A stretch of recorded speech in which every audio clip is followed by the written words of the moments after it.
తత్ర పశ్చాత్తితాన్ పార్థః పితॄనతా పితామహాన్ ఆచార్యాన్ మాతులాన్ భ్రాతॄన్ పుత్రాన్ పౌత్రాన్ సఖీన్ తథా శ్వశూరాన్ శుశ్రుధశ్చైవ సేనయోరుభయైరపి.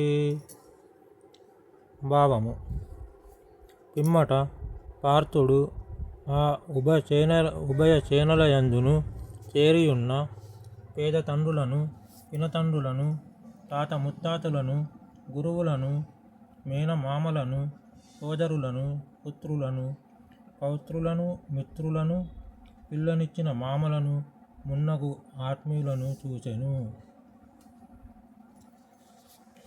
తాన్ సమీక్షస కౌంతేయః సర్వాన్ బంధూనవర్తితాన్ కృపయా పరయావిష్టో విషీదన్నిదమబ్రవీత్.